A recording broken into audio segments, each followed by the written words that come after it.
So today we are very fortunate that we are having His Grace Giridhari Prabhu to enlighten us on Chaitanya Charitamrita. So Prabhuji, are you present on the call?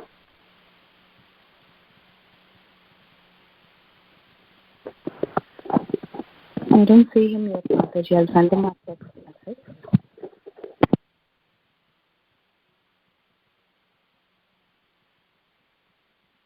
Hare Krishna, Mataji, what you said, like he didn't join till now? He hasn't joined. I'll just check. Give me a minute. I'll just.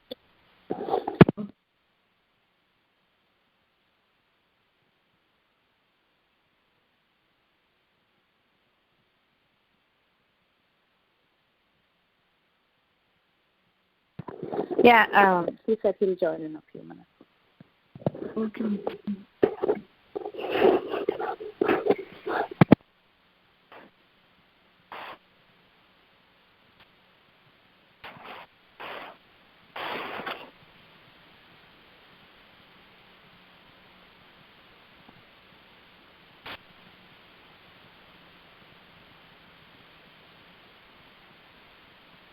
Hare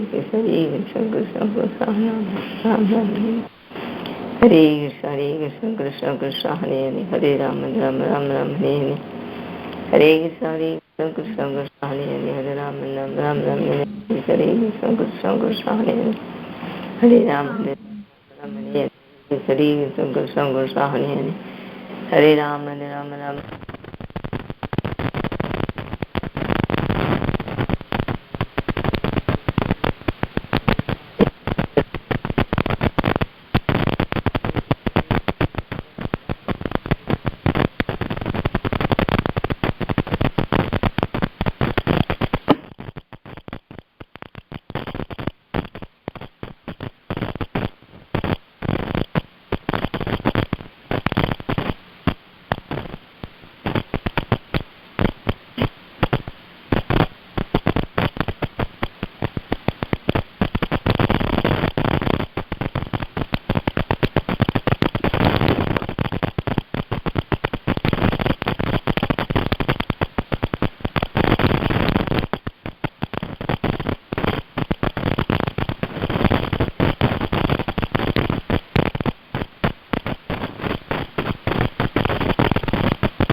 Hare Krishna, Mataji. Did you class today? We are waiting for Prabhu to join, Mataji. He's getting a little delayed. He just messaged. He will be joining any time now. Okay.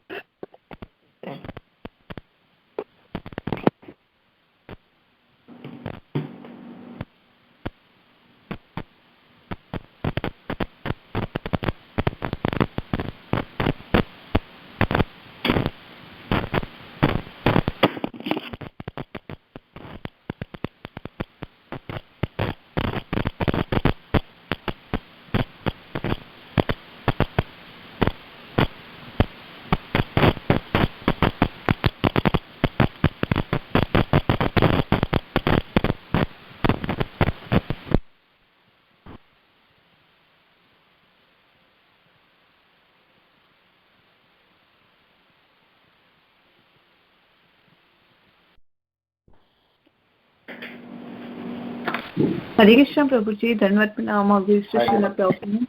Thank you so much, Prabhuji. for your valuable association. Now you can take over the class, Prabhuji. Thank you so much. Hare Krishna. Thank you. Om Namo Bhagavate Vasudevaya.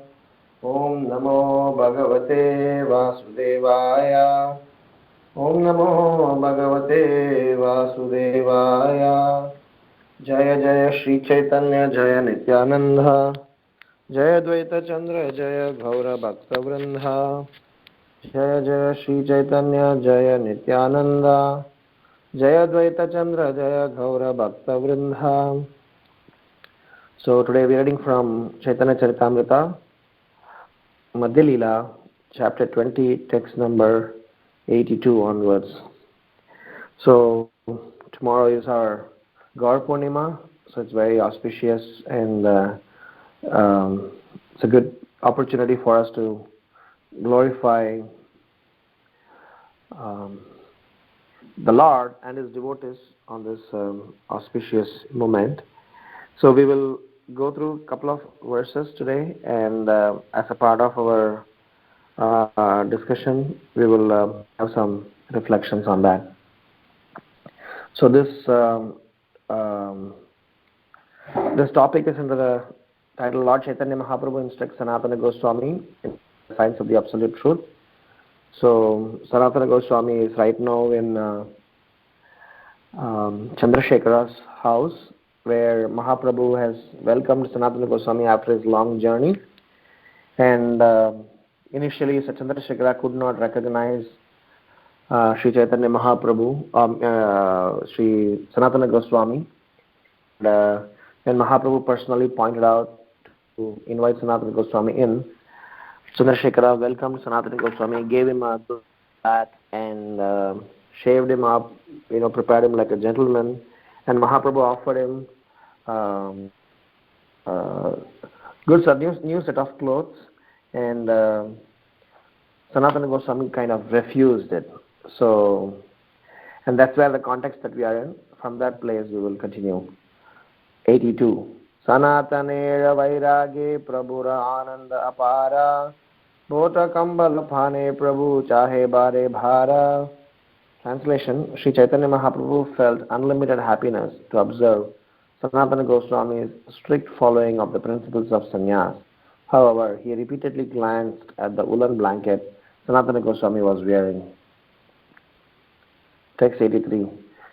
Sanatana Jhanila Yai Prabhurna Bhaya Bhota Tyaga Kharibare Chintila Upaya.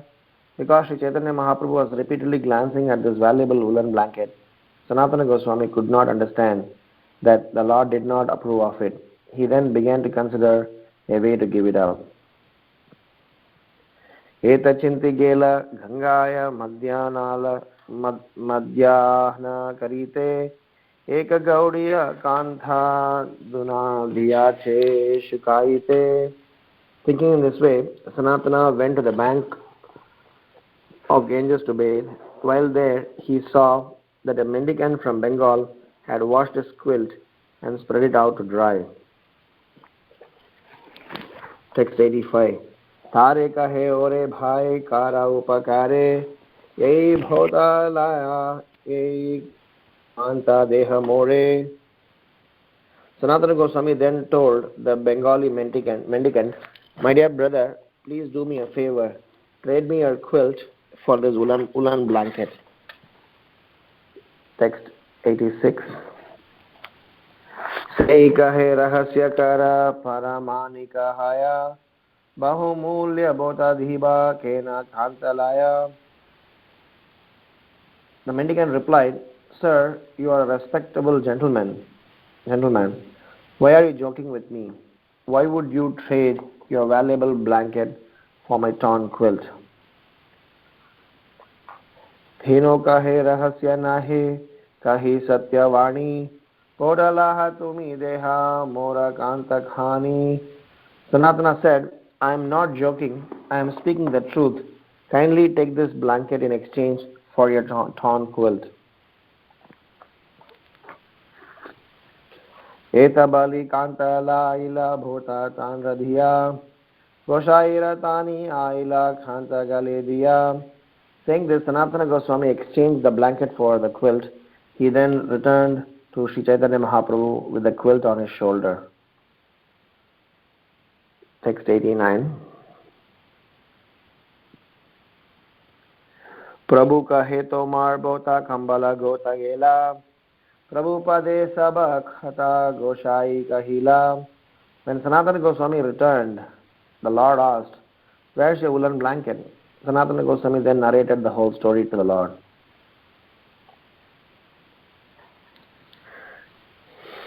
Text 90 and 91. Prabhu kahe ihami kariyachi vichara Vishaya roga kandaila Krishna ye tomara Sekene rakhi be tomar sesha vishaya boga Roga khandi sadvaidyana rakhe sesha roga. Sri Chaitanya Mahaprabhu then said, I have already deliberately considered this matter. Since Lord Krishna is very merciful, he has nullified your attachment for material things. Why should Krishna allow you to maintain a last bit of material attachment? After vanquishing a disease, a good physician does not allow any of the disease to remain. So, text 92. Tina mudrara bhota gaya madhukari grasa dharmahani haya loka kare upahasa. It is contradictory to practice madhukari and at the same time wear a valuable blanket. One loses his spiritual strength by doing this, and one will become an object of jokes. So we are going to discuss from text number 82 to text number 92. Om Ajnana Timirandasya Jnananjana Shalakaya Chakshurun Militam Yena Tasmai Shri Gurave Namaha Namam Vishnu Padaya Krishna Preshtaya Bhutale Srimate Bhakti Vedanta Swamin Niti Namine Namaste Saraswati Deve Gauravani Pracharine Nirvishesha Sunyavadhi Paschatya Deshatarine Jai Sri Krishna Chaitanya Prabhu Nityananda Shri Advaita Gadadhar Srivasadi Gaura Bhakta Vrinda Hare Krishna Krishna Krishna Hare Hare Hare Rama Rama Rama Hare Hare. So today we are reading from Sri Chaitanya Charitamrita, Madhya Lila,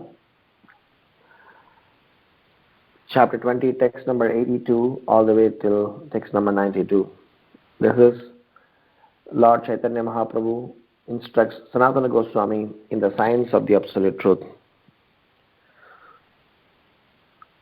It's very interesting. I think I narrated this bit of it in the last session, last week when we had, how Mahaprabhu is acknowledging Sanatana Goswami's devotion and how Sanatana Goswami reciprocate to the love and care that he is receiving from Sri Chaitanya Mahaprabhu.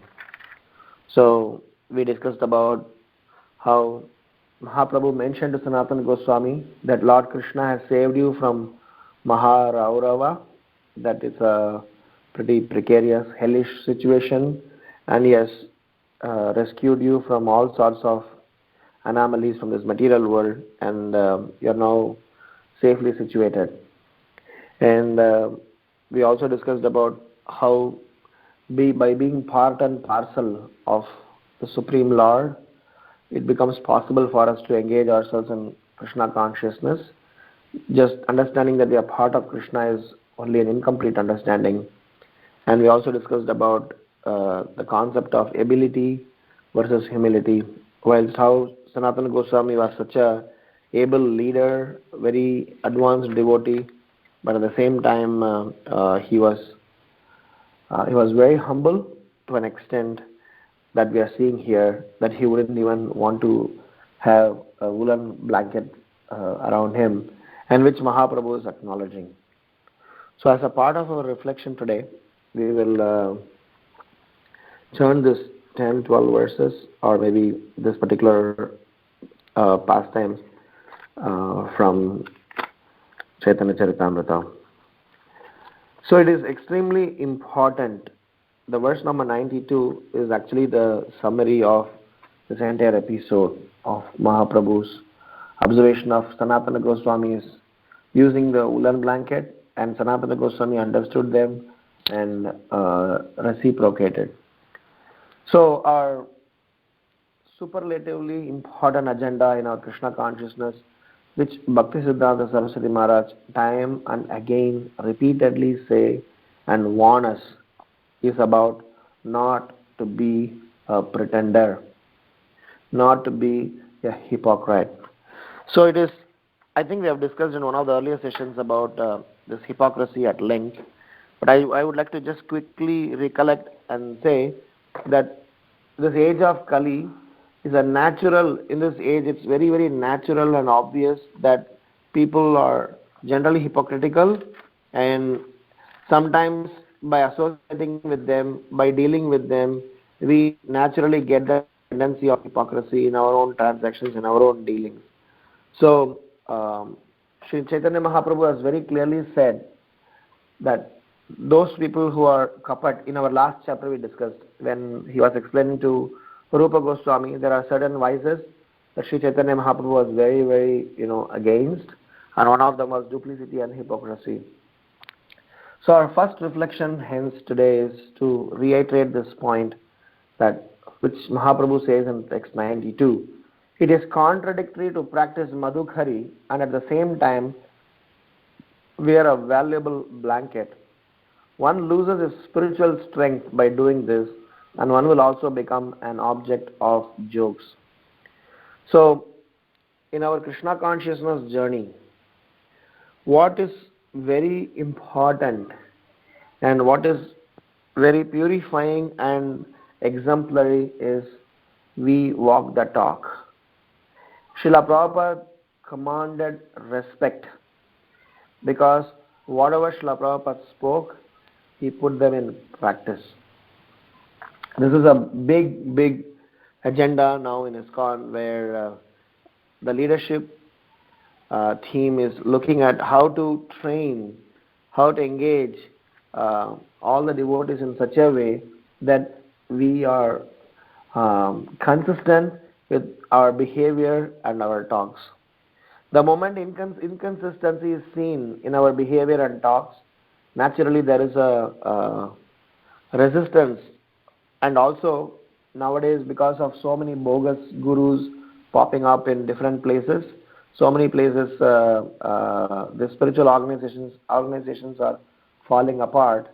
It is all the more important, it's all the more responsible of us to make sure that we walk the talk in such a way that we command respect. Because when people look at us, people not look at us from an individualistic perspective. People look at us as an organization. We are representing a spiritual organization. So based on our conduct, our father, our entire predecessors are judged. Even though it is not correct to do that, but that's how the world works so far. So Sri Chaitanya Mahaprabhu was very, very particular that the preachers of his movement are definitely gentlemen in their words, in their thoughts, in their actions, and their disposition. So we may be very good in our words, but not very good in our thoughts. We may be very good in our words and thoughts, but action-wise we may not be able to implement them correctly. But if we are very good in words, thoughts, and actions, and it put together should transpire in a better relationship to win more souls to the entire parampara. So it is a bigger responsibility on each and every one of us that we need to preach to ourselves. We need to convince ourselves. We need to educate ourselves to an extent that we win at least one soul to this movement by our conduct. So Srila Prabhupada was very particular that even though he wanted to spread this movement wide far and in a very urgent manner, he wanted to expand this movement. He was also not compromising about the principles that he wanted to do. If Srila Prabhupada wanted, had he wanted, he could have diluted some of the principles just to, increase the crowd. But Srila Prabhupada was very, very stern. He definitely gave some flexibility in some places, but not in the place where he didn't want to give, and it is not supposed to be given, especially with respect to sadhana, especially with respect to the principles of our Krishna consciousness, in terms of regulative principles, and in terms of sanctity and purity that need to be maintained in our devotional life.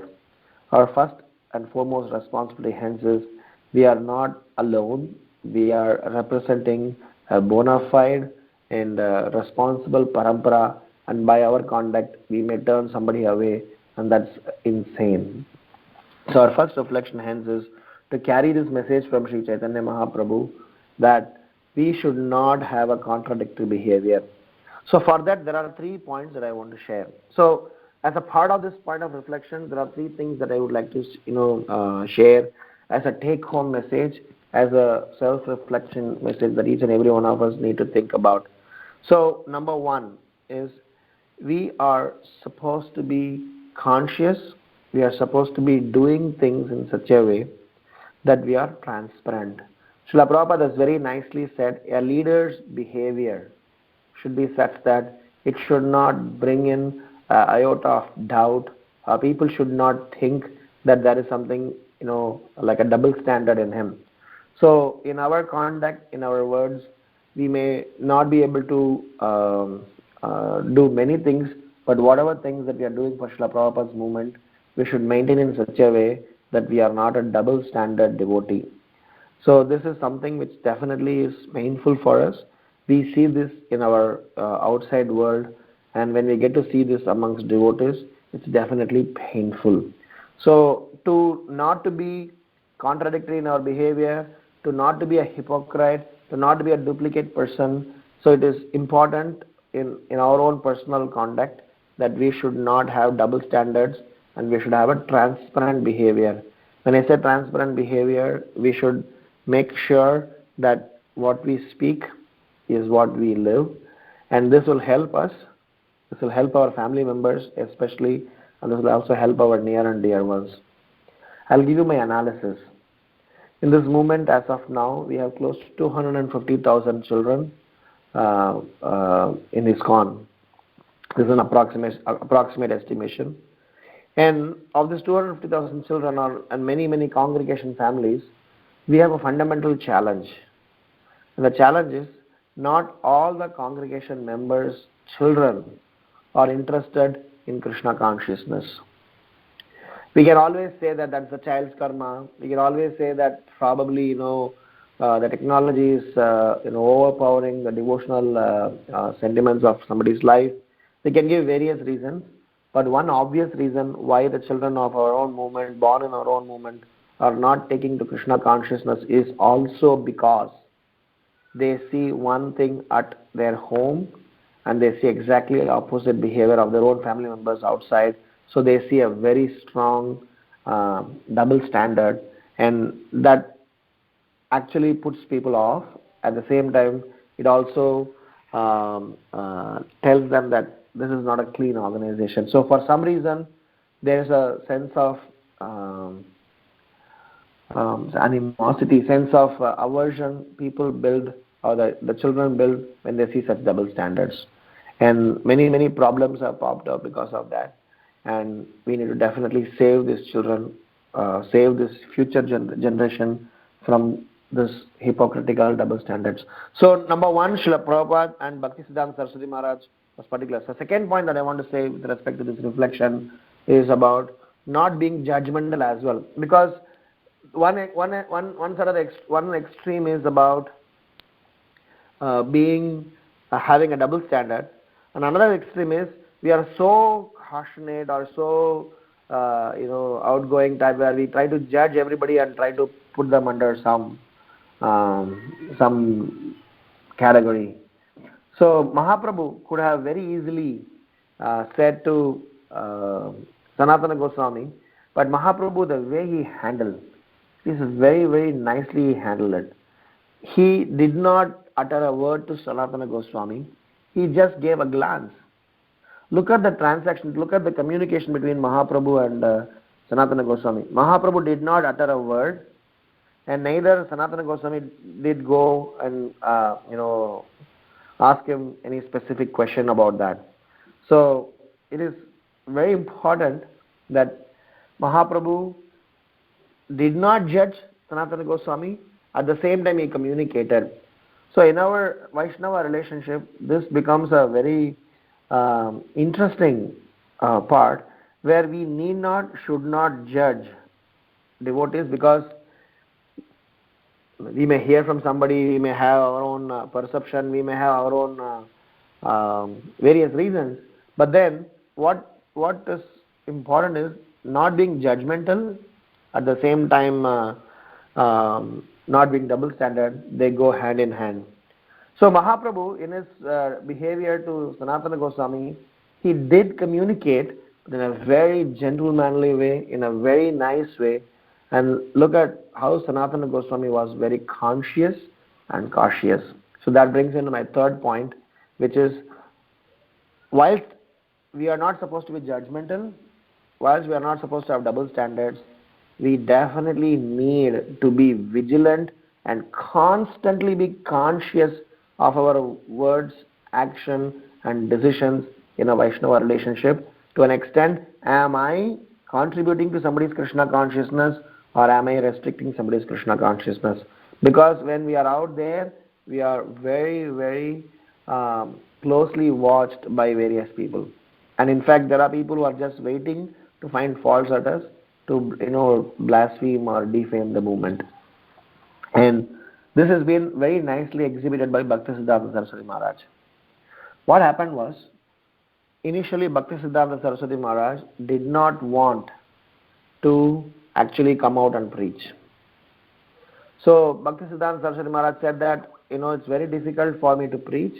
I do not want to come out and preach. I will definitely stay and do my japa and bhajana. So devotees went and requested him.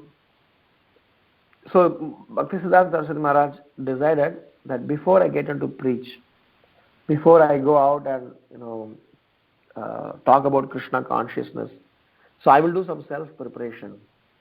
So Bhaktisiddhanta Saraswati Maharaj did every day for 10 years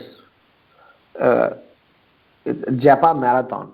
If you go to Mayapur in Chaitanya Mat, where Bhaktisiddhanta Saraswati Maharaj Samadhi is there is a bhajan kutir of Bhaktisiddhanta Saraswati Maharaj. It is said that every day Bhaktisiddhanta Saraswati Maharaj, for 10 long years, he used to sit and have a deep japa, praying as well as preparing himself for a very fierce battle with this material world to give Krishna consciousness.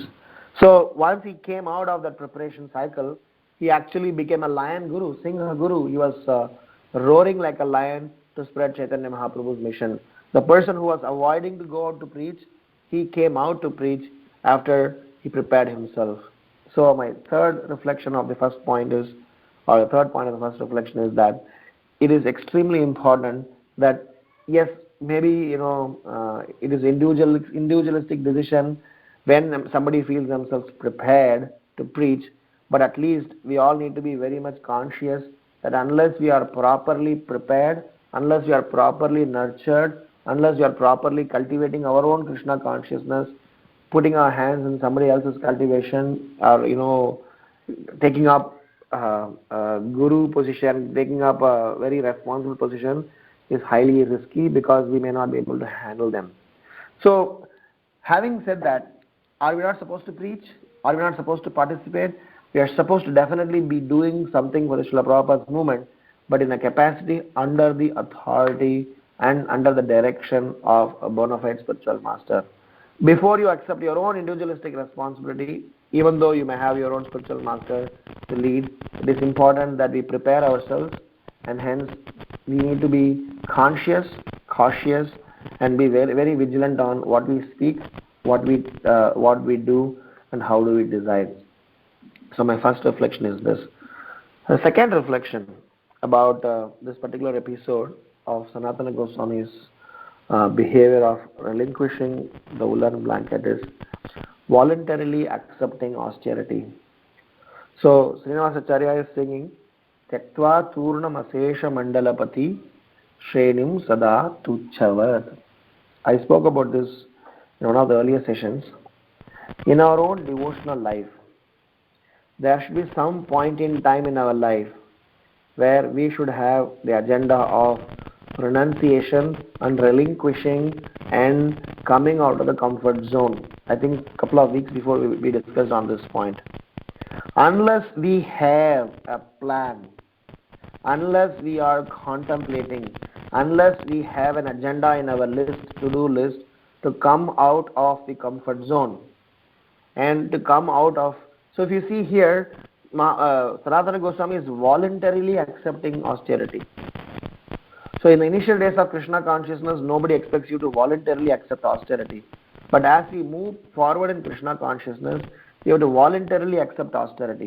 You have to voluntarily relinquish things which we are not very much interested in, or which we are very much attached to. And we are supposed to be, thinking about, talking about, executing about, renouncing all our extra frills and just live with the barest minimum. We have many, many, many examples of this. Mother Devahuti. When Kapila Muni gave instruction to her, Devahuti, she is from a very aristocratic family. In the third canto of Srimad Bhagavatam, text 33, I think I had a good fortune to speak in the Bhagavatam class, where this particular chapter is going on, where the beautiful mansion of Devahuti is very nicely explained.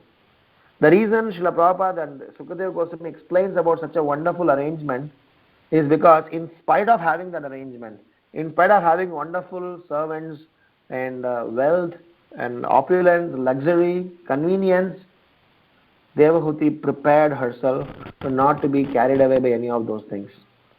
Devahuti made sure that she is not interested in what she considers, what the world considers as luxury, but rather she is interested in following the advice that she heard from Kapila Dev.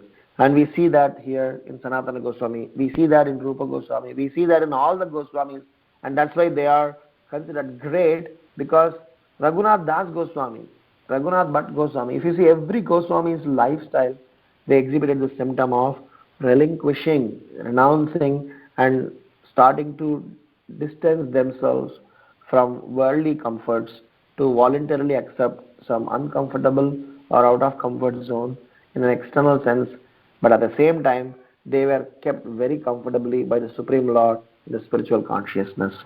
So my second reflection is that hearing Sri Chaitanya Mahaprabhu talking to Sanatana Goswami, it is an indication, may not be now, but at least in our to-do list, it may be definitely need to be a priority in some point in time in life to start to think, what do I renounce, how do I renounce, when do I renounce, and when do I go out of my comfort zone for serving Srila Prabhupada's movement. Because the current set of disciples of Prabhupada, they have done humongous amount of contribution for we to practice Krishna consciousness.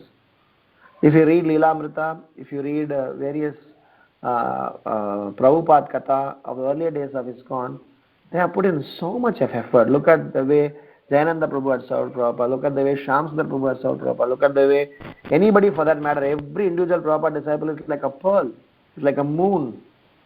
Giriraj Maharaj has published a book on many moons.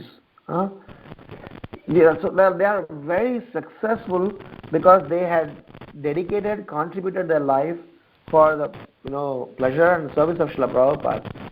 So if we need to walk that path, one of the things that we need to be prepared is, in addition to the first set of reflection, we need to make sure that in our journey that we somewhere or the other start to distance ourselves from comforts.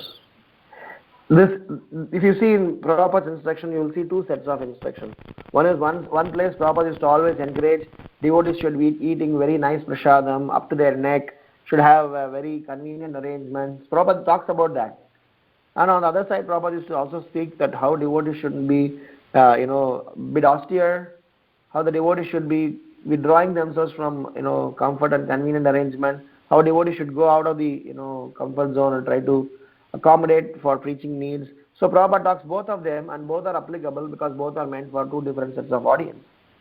When we are neophytes, when we are initial, when we got attracted to Krishna, when we are attached to Krishna, when we need to develop some more inclination to the Krishna consciousness, all those things are fine. Now, to the heart of heart, we are convinced. We are now studying Sri Chaitanya Charitamrita. We are now going deeper into the Siddhanta. We just should not remain scholarly. We should get to the act of implementing them. And this is not impractical. But there's a catch here. The biggest problem which we see, or one of the problems which we see when we talk about the subject is, we are expecting austerity and inconvenience and out of comfort zone in others, and not in us. But actually the expectation is, you give all the possible convenience, all the possible respect, all the possible benefits, all the possible glories, all the possible fame, all the possible appreciation to everybody else, and you try to take a humble stand. Jagadananda Pandit tells to Sanatana Goswami, my dear Sanatana, I am not able to, behold, I am not able to control, I am not able to hold myself by looking at your humility, and my heart is bleeding and my heart is breaking. Because humility is such a subject matter that, if you love somebody, you can't tolerate their humility. Because you love them so much and you want to serve them, but a humble person does not take your service. In this case, Chandrasekhara offered him a fantastic first-class garment, but Sanatana Goswami said, no, I cannot take fresh garment, and he tore that one garment into two pieces, one for underwear, one for covering the top. So it is very interesting, and sometimes this is not a subject matter that we can talk to a general audience, because this is really a little higher in terms of the spiritual expectation. But since we are students of Chaitanya Charitamrita, since we are interested in diving deep into this lifestyle, we better know that all our happy, comfortable days and cozy life in terms of our devotional journey, somebody come and give us prasadam, somebody gives us Bhagavatam class, we sit and enjoy the class, and somebody takes care of all the services, we just go and participate in the kirtan, dance, sing, see. It's all great, glorious, we will still get it, but now we also, in addition to all of them, we have to put our hands dirty, we have to get into the actual service to take up responsibility to win more and more souls to Srila Prabhupada, which means we be accountable and responsible in our preaching mission. For that, our conduct should be exemplary. We can't have double standard as we just spoke about. So the second reflection is that how do we prepare ourselves? And this preparation does not start 50 plus. Prabhu, till 50 we are anyway grahastha-ashrams, we can have our own fun. So it is said that this topic of renunciation, this topic of out of comfort zone, the topic of understanding that we are not the masters, start from age 5. But at different phases in life, different ways of this is applied. But for sure I would say that if somebody is crossed 35 or reaching 40, they need to definitely start not to acquire more new things in their life that they will get attached to. Because what we have acquired till now, to maintain them and to start slowly relinquishing them, it itself going to take a lot of time. Because we are attached to each and every object of our house. We are attached to each and every relationship in our life. We are attached to each and every part of our livelihood so far.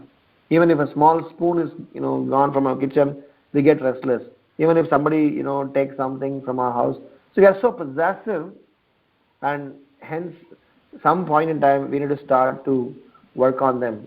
This is not to be reckless, but this is to detach ourselves and attach to all what we think as ours to Krishna, because that's the original state of where it's supposed to be. That's the second reflection that I want to share. The third and the last reflection is about some set of behaviors and that chain reaction that comes from ability versus humility. So what happens is that if you are able and not humble, like Sanatana Goswami, because he was able and humble, he was glorified. But many times in this corporate world or outside world, we want to be able, we want to be successful, we want to be skillful, we want to be knowledgeable, but humility doesn't get attached to that. In fact, in the outside world, humility is considered as slavery. but in spirituality, humility is considered as a divine quality. So I want to share some set of qualities which are dependent on each other and which helps us to shine ourselves as a useful gem in Srila Prabhupada's service. So we discussed about ability versus humility. When somebody takes care of humility while he is able, then the next natural progression is humility versus authority. Because those who are humble, those who have the component of utmost humility, they will be an authority for the subject matter. If you are having such a knowledge, but if you are not humble, your knowledge is completely waste. We have seen so many examples in Srimad Bhagavatam where somebody who is proud and he might still be knowledgeable, but he is rejected by Sri Krishna or spiritual master or various people. So along with ability, you have humility, which we spoke last week. But when we are humble, then definitely you are an authority. When we become an authority, so that brings us authority versus sincerity. So what does an authority mean? Sincerity, which in turn means non-duplicity, which is what we just spoke about in the first point.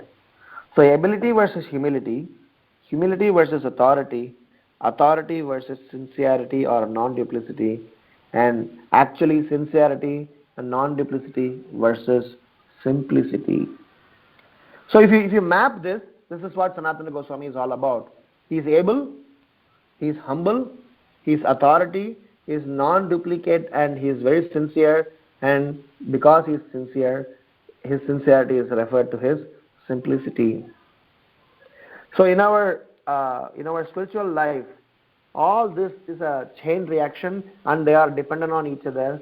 So if you look at from bottom to top, where does your ability begins with? It begins with your simplicity. If you are simple, you can be sincere. If you are sincere, you could be an authority. If you are an authority, you are definitely expected to be a humble person, not to be dictating your terms, and that brings in a lot of ability for you to win more and more souls to Srila Prabhupada. So if you look at from this side, if you are an able, very nice, successful preacher, what you need to hold, what you need to carry is an utmost level of humility, and that humility brings in an authority in your personality, and with that authority we are expected to be sincere as well as non-duplicate, and with that we need to make sure that we are simple. That is why Srila Prabhupada says, simple living, high thinking. So whenever Srila Prabhupada made these points, it is very deep, and these points have their own purports. But sometimes for us it's just a passing phrase. So in our own devotional life, how do we traverse from ability to simplicity is what we need to contemplate on and introspect on. But to help us introspect, Sanatana Goswami, Rupa Goswami and various other Goswami have demonstrated. They've shown ability, they've shown humility, they've shown sincerity, they've shown non-duplicity, and they are also an authority, and at the same time they are very simple. So that's why Sri Chaitanya Mahaprabhu says Krishna consciousness is simple for simple-minded, and Krishna consciousness is very, very complicated for somebody who is difficult. This entire movement that we are currently in is built, is expanding because of somebody shedding their blood and somebody shedding their tears. So we are chanting every day one round of Hare Krishna Mahamantra also. It is because of somebody's cry and somebody's shedding of blood. So we cannot undermine, we cannot take it for granted. Otherwise, it will be an injustice to what we are bestowed with. So with this as a background, from the next class, you will be discussing Sanatana Goswami's response to this, and you will see how Mahaprabhu is appreciating Sanatana Goswami's humility and his response, and being satisfied with him. Mahaprabhu is bestowing with some wonderful set of instructions, like the way we discussed for Rupa Goswami he did. So to conclude our discussion today, we have three sets of reflection. Reflection number one, that we are not supposed to be um, uh, having a double standard. So it is extremely important as a preacher. We need to make sure that our lifestyle, our behavior, our conduct is such that we are highly transparent, we are highly gentlemanly in nature, where we try to speak, uh, we try to behave, act, execute things based on what we speak. So our walk the talk should definitely be there. And as a second reflection, and we discussed in detail about 3 sets of points which are involved as a part of that. We are not supposed to be judgmental, we are not supposed to be having double standards, and we are supposed to be conscious and cautious and careful in what we speak and what we decide and what we do, because our actions may influence somebody. Hence we need to command respect, and that is important for us to win more and more souls to Srila Prabhupada. And the second set of points that we discussed is about Sri Chaitanya Mahaprabhu's instruction to Sanatana Goswami on how actually Mahaprabhu was very particular about each and every one of his disciples be an ideal role model. So we spoke about how renunciation, how we need to relinquish comfort for the sake of preaching Krishna consciousness. But the important part is, in relinquishing those comfort, we should not impose uncomfortness or austerity on others. This is a quality to be imposed upon ourselves. So austerity is on you, not on others. Austerity is supposed to be taken upon us. When Mahaprabhu appreciated each and every one of them, because Mahaprabhu wanted to teach each and every one of us that it is an important part in our progressive journey in Krishna consciousness. And we did discuss that how this begins at the age of 5. It's not that age of 50 is the beginning of renunciation, but definitely after hearing so much in Chaitanya Charitamrita, after hearing so much in Krishna consciousness movement, we should start acting on it, and at least stop acquiring and start to make a plan to dovetail and to engage all our resources in the service of the Lord. And last but not least, we discussed about a set of chain qualities or chain reaction in the journey of Krishna consciousness, that ability versus humility, humility versus authority, authority versus sincerity and non-duplicity, sincerity versus simplicity. So at some point in time in our life, we need to learn to be simple, and that simplicity gives us the ability to win more and more souls to Srila Prabhupada. And this has been demonstrated by Goswamis, this has been demonstrated by great personalities, and hence in our own journey also we need to have this understanding so that we can all be useful in this life to win more souls to Prabhupada. If not more souls, at least we can win ourselves to Srila Prabhupada without any tinge of personal motives. With this, I end here. If there are any questions or comments, we can discuss. Srila Prabhupada ki jai.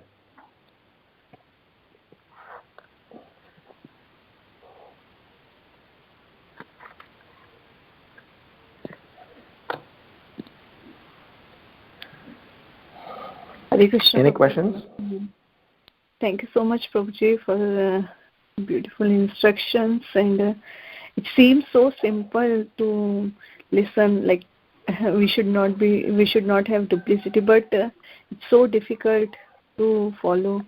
So, but if we will hear more and more like such instructions, then we can follow these things. So thank you so much, Prabhuji. Hare Krishna. Thank you. Any questions? Hare Krishna Prabhu, wonderful class. It's as Mataji said, as we go, we have to go over, at least try to be as sincere and non-duplicitous. The question I had is, I was just wondering that you were talking about austerity. Can you give us some examples, Prabhu? What exactly does that exactly mean? Okay. I'll tell 2 things. One is I want to have a comment with respect to this point on duplicity and austerity. I'll come to the austerity part in a bit. So before that, many times we get this question that this duplicity, being non-duplicitous is very difficult. Being non-judgmental is very difficult. Yes, it's very difficult. But one of the important ways by which this can be easier or is we start talking. Because what happens is that today in our Bhagavatam classes, in our discussions, in our associations, we talk about Chaitanya Mahaprabhu's various Leela, Ras Leela, those Leelas, so great, important, and that is integral part of our purification. We need to do it. At the same time, we all need to have a courage to very boldly talk amongst ourselves how to avoid duplicity. Because there is no one single strategy that can save us, that yes, by doing this, it's like a ready-made capsuled medicine, just take this medicine and gulp it and you get it. Yes, we have that medicine, but that's a tough medicine, which is that we have to chant Hare Krishna Mahamantra without any offenses. We have been trying for the past 25, 30 years, we're still not able to do it. We check our WhatsApp, we check our mobile phone, we check our various things. So we definitely need to talk on this subject matter. I of late started to encourage and talk to various leaders and say that in our Bhagavatam classes, in our Bhagavad Gita classes, in our Bhakti Vriksha classes, in our regular conversation with each other, we need to talk on this subject. How can I be honest? How can I be truthful? How can I be non-duplicious? And we need to have some set of policies amongst ourselves. I used to always have a policy, I still have this policy when I'm teaching to my students back in Bombay, that if somebody wants to tell a truth, even though the action must have been really annoying and it's not so good, but if he has the courage to come and tell the truth, I give him a benefit of doubt and not react. Otherwise we would have reacted, which means you please give an extra notch benefit to that person who wants to be honest to you. So I used to always tell the parents, if a kid wants to be honest to you, rather than punishing them, definitely we need to educate them, but please encourage them to be transparent, encourage them to be honest. Because the biggest problem is we do not want to lose a relationship, we do not want to be judged, we do not want to be missing a wonderful association. If I come and tell you all that for the past 25 days I have not chanted Hare Krishna Mahamantra, then probably I'll be fearing that next week I won't be called for a Chaitanya Charitamrita class, so I will lose an opportunity. Better let me cover up. Rather, if I have a courage to say that, yes, dear devotees, for some reason I did not chant for the past 25 days, Hare Krishna Mahamantra, please excuse me, but I'm still working on it. Maybe I may still not be able to give a class next week because you want me to chant, but at the same time, I'm very confident that I won't be judged. So the point I want to say is that we all as devotees, because Mahaprabhu very clearly says, and many other places he will say that. In the previous chapter also he said it to Rupa Goswami about some vices to avoid, and in this chapter also he's going to talk about, in the next chapter also he's going to talk about. Because unless we handle these primary qualities, how do you even get into the next level of deeper Siddhanta? Deeper Siddhanta will not go inside our heart. We may still learn technically, and that will make our heart hard if at all we are not properly supporting them with some primary qualities to understand. So duplicity, judgmental, and these all qualities are very very sensitive. Because of these qualities, we might even lose devotees, we might even lose people coming to our movement. So hence, it is imperative that in such forums, we talk about it, we analyze about it, we make policies about it. Maybe amongst few family members say, hey, henceforth, let us be absolutely transparent, come what may. At least we know each other that we are sincere enough. We also agree that we may make mistakes. So please don't punish me, please don't judge me for my mistakes. Rather accommodate me, learn to accept me with my mistakes. So some sort of, I'm not restricting any strategy. There are many strategies that we can come up with, but at least this should be one of the active conversations that we need to have. Now coming to the austerity. The austerity part Srila Prabhupada says is two-folded. One is with respect to regular functioning, austerity in speaking, austerity in our food that we eat, austerity in, so it's like a general instruction on austerity, which is there everywhere. So I do not want to divulge on that, because you all know general austerity, we are getting up early in the morning, making sure that we chant Hare Krishna Mahamantra attentively. It's an austerity because by design we do not want to do them. By design we want to stretch, sleep, go out, go to the beach, watch some movies, chit chat, somebody feed us. So that's generally what we want to be with. But then to forcing ourselves to get up early in the morning, chant 16 rounds, follow 4 regulative principles, it's a preliminary set of austerities. But after we become serious in our Krishna consciousness, we need to take additional austerities. We need to go out and preach. Because when you preach, there are a lot of responsibilities that come your way. There will be problems people will come and share with you. You may need to give your time to them. You may need to behave in such a way that, or you know, to conduct yourself in such a way, you know, to organize your life in such a way that your life is in itself an example. Probably some of your private life and personal life needs to be reorganized in such a way that it is in line with what you are preaching and proposing. So basically, when the next level of austerity, of course, there's an austerity that Sanatana Goswami has demonstrated, that will be further up there. But today, when we are talking about austerity as a practitioner, as a preacher, we need to definitely make sure that we put Krishna before our personal interest. And when we say we put Krishna before our personal interest, that may not be our consciousness as on today, but at least we should try to do that. If we can't do that, we should encourage ourselves, pat on our back, and take such Sangha who is helping us, who is interested in helping us doing that, which is an austerity by itself. So austerity could be discussed in different segment. Austerity could be discussed for beginners, austerity could be discussed for Kanishta, austerity could be discussed for Madhyama, austerity could be discussed for Uttama. But actually, the context that we are in, when we are reading Sri Chaitanya Charitamrita, the austerity that is being spoken about is already there is an understanding that you are basically good in your sadhana and basic things. Hence, the austerity that I would articulate here is about how do we take responsibilities for Srila Prabhupada's movement, and that responsibility should be overpowering your own personal interest for your own personal life, for your own personal benefits. So you put Krishna before your own personal agenda, which is the biggest austerity, and for that, all the necessary qualities need to be cultivated. If I need to cultivate a non-judgmental capacity, I need to put in a lot of efforts to be conscious about it, talk about it, dissect about it. And last but not least, the most difficult person in this world to preach is ourselves. So we will be very happy.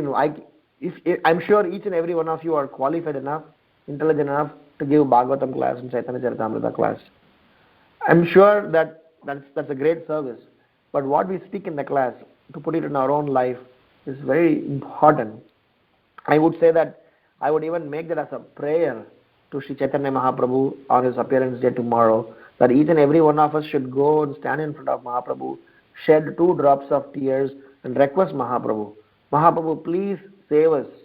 Please help us to come out of our duplicitous and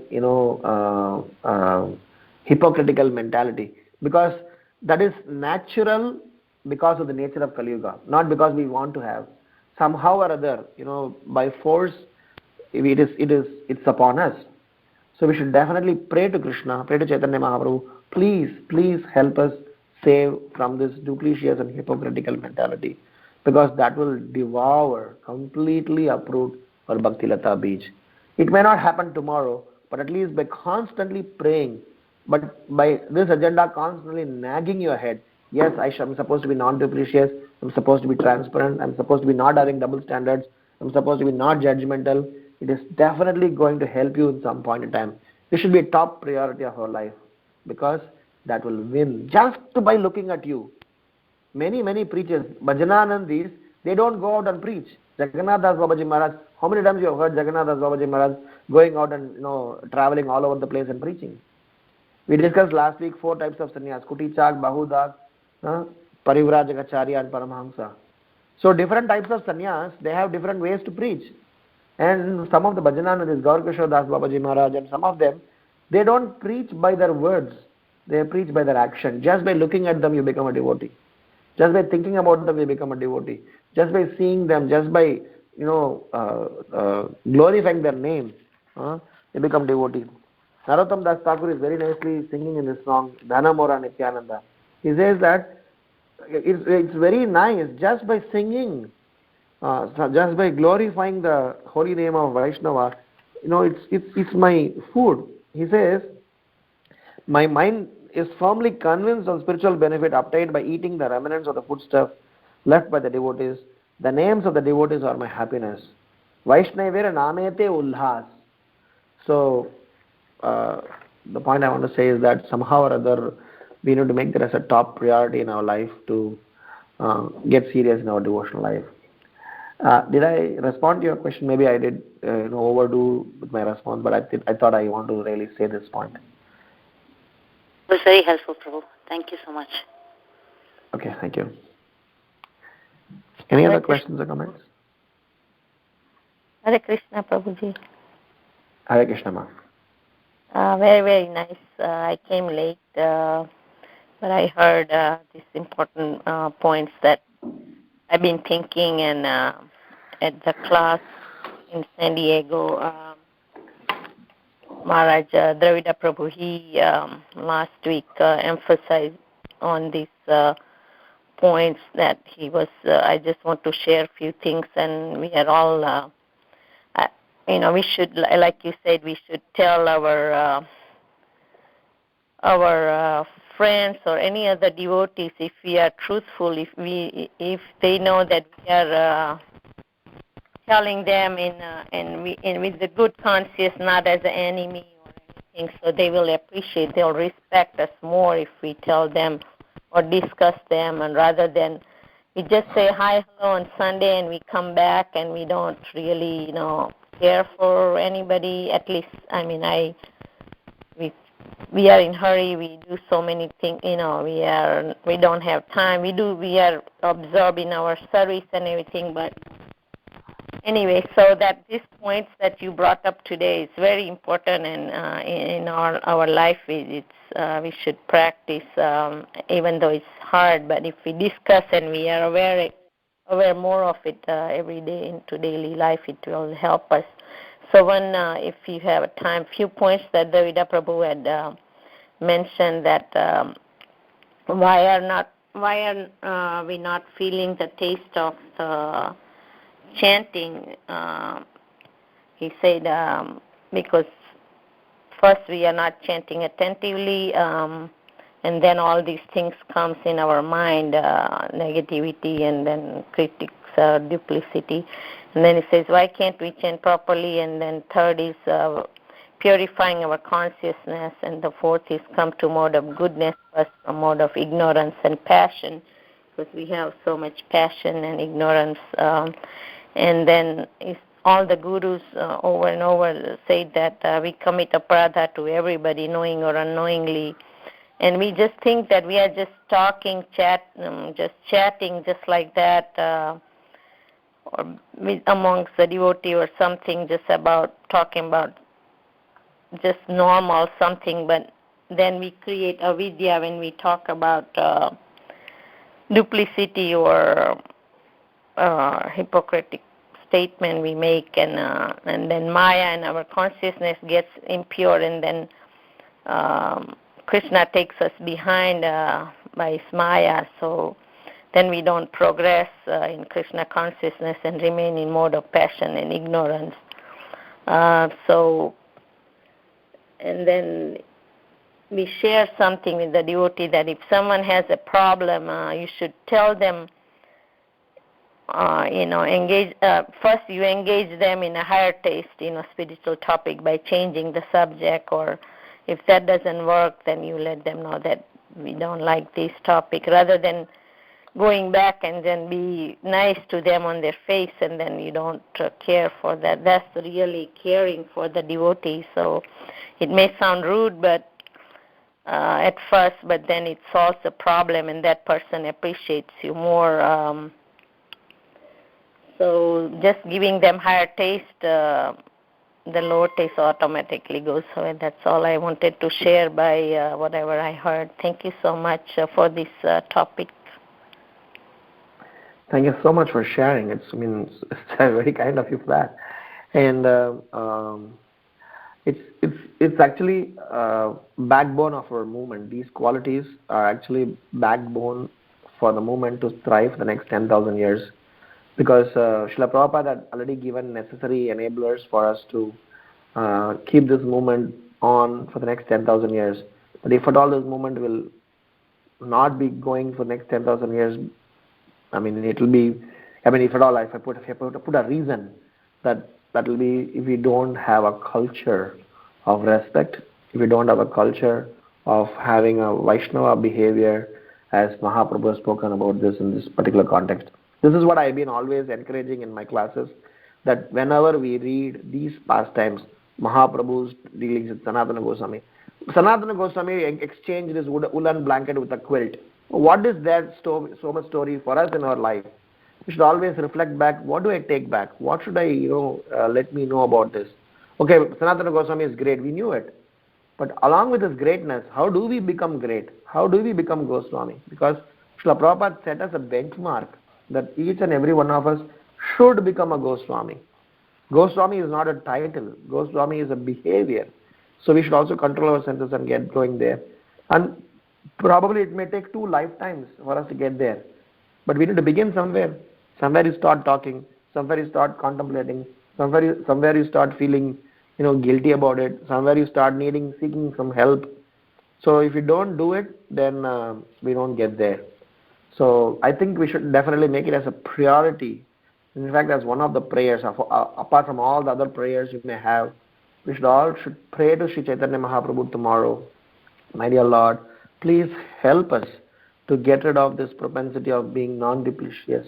Being duplicious and judgmental, because this double standardness can actually put people off from the devotional life.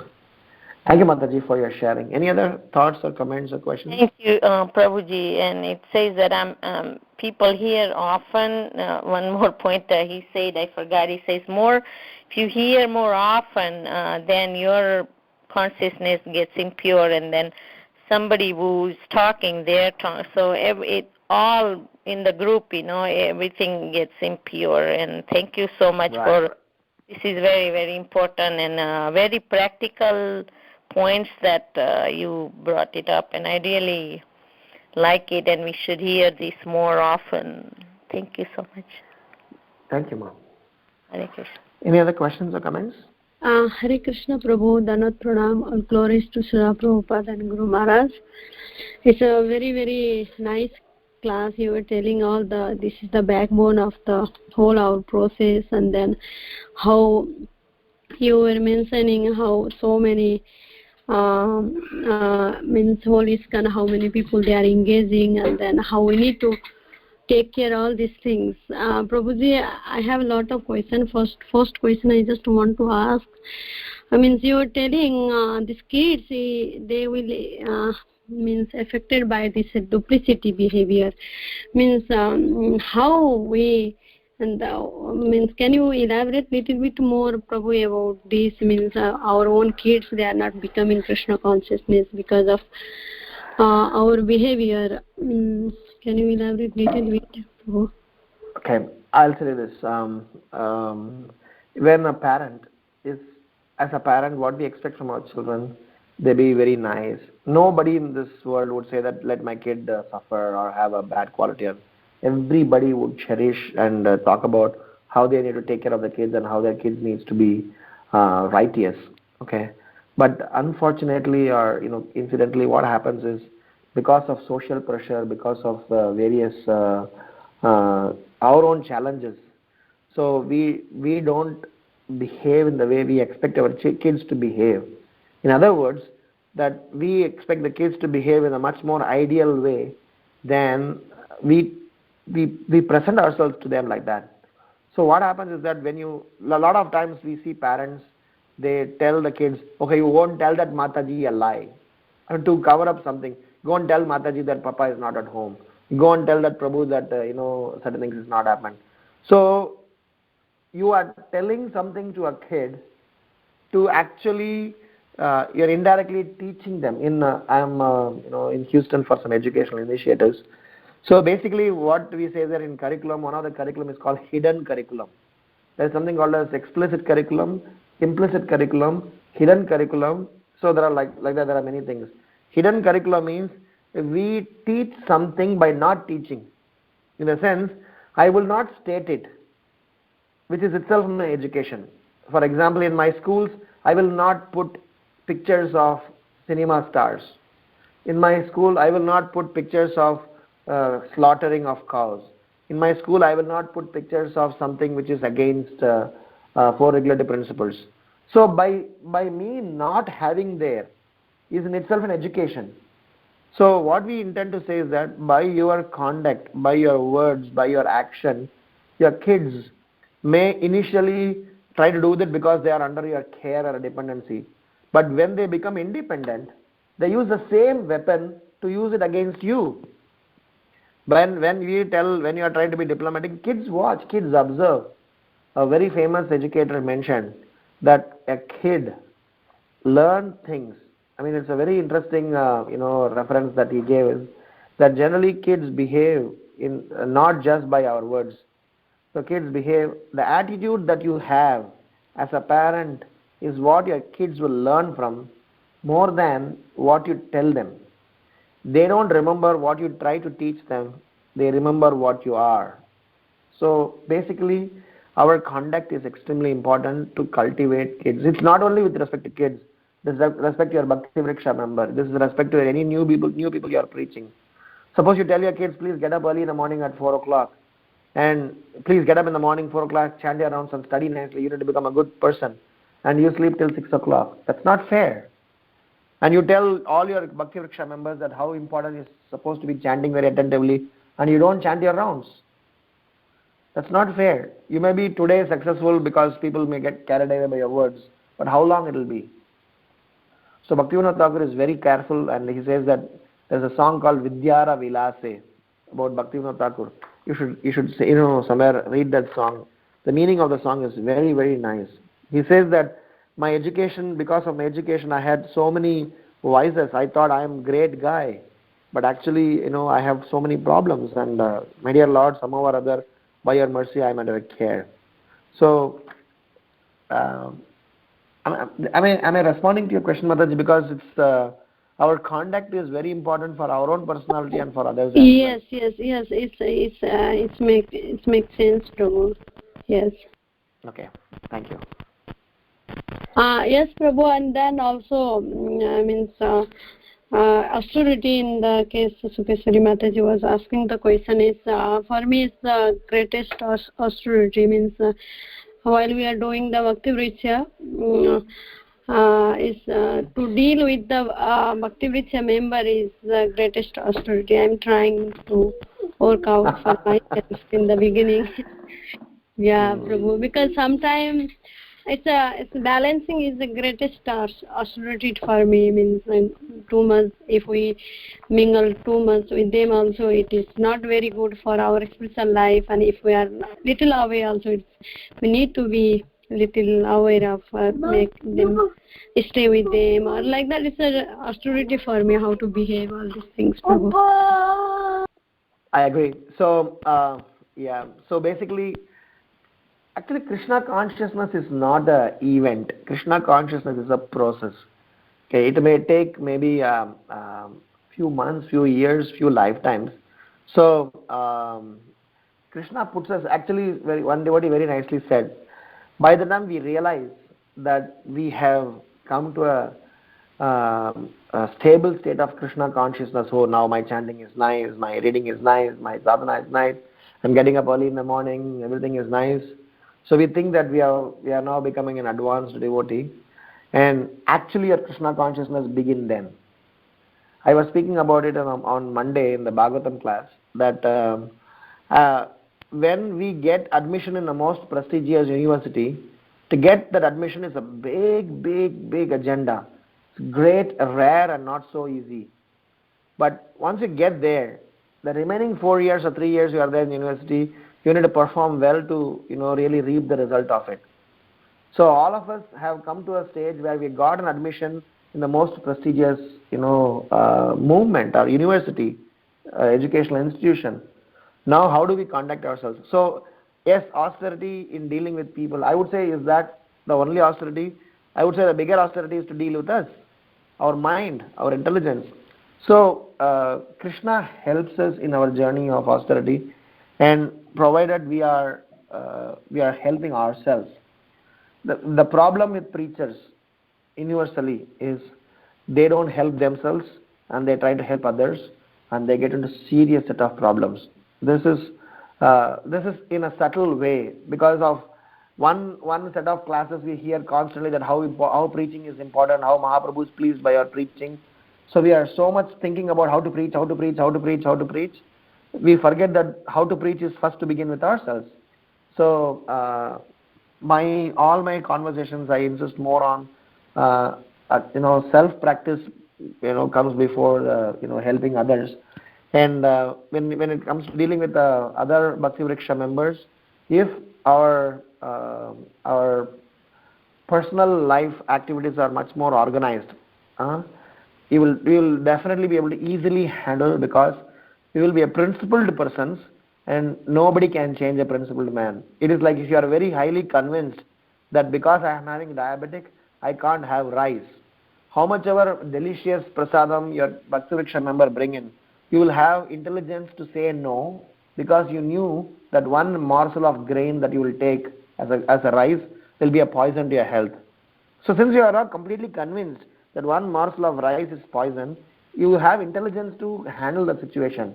Similarly, when we are highly principled, when we are highly conscious of what we need to achieve, we will be able to manage. And the other person, probably Krishna sends such people in our life to make us much more stronger, and in turn make them stronger too.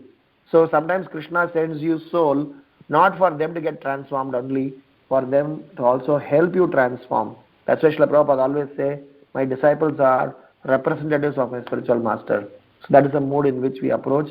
And that austerity is good to have, and walk that path. I'm sure one day you will have Krishna waiting for you with his open arms, ready to give you a hug. Yes, Prabhu. Our own principle, our own life is organized, and then it's easy to handle. Even I'm realizing that and try to work out in that. Thank you so much, Prabhu. Each and every, all the syllables, whatever you say, all are very important for in your life, in our life, as a sadhaka. Thank you so much, Prabhu. Thank you. Hare Krishna. Any other questions or comments? Hare Krishna, Prabhuji, Dandavat Pranam, all the Srila Prabhupada and Gurudev. Thank you very much for helping us in our day-to-day life. How to behave with Vaishnava, and especially with our kids, how to convince them. Thank you, Prabhuji. Dandavat Pranam, all for Srila Prabhupada and Gurudev. Hare Krishna. Hare Krishna, Prabhu. Thank you so much. Thank you so much for the wonderful class and the very, very beautiful discussion. And I second Anjana Gopika Mataji when she said that every word you spoke is very, very important and applicable to us. So thank you so much. I don't know where to start. It was like so many important things that you were saying. So I really pray that tomorrow we are in the right mood to beg Mahaprabhu to give us all this. And we hope to imbibe everything soon. Thank you, Prabhu. Thank you for your association. Thank you. Well, thank you so much for engaging me. Every time when I speak, I make notes for myself, and I do a practice to pray, so that today's class is my practice session to go and repeat as it is to Sri Chaitanya Mahaprabhu tomorrow. So thank you so much for engaging me on that.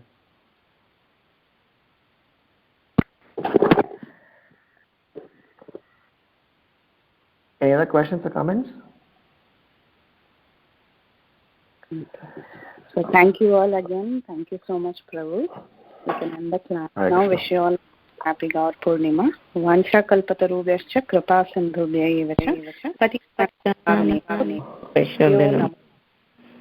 Ananta Koti Vaishnava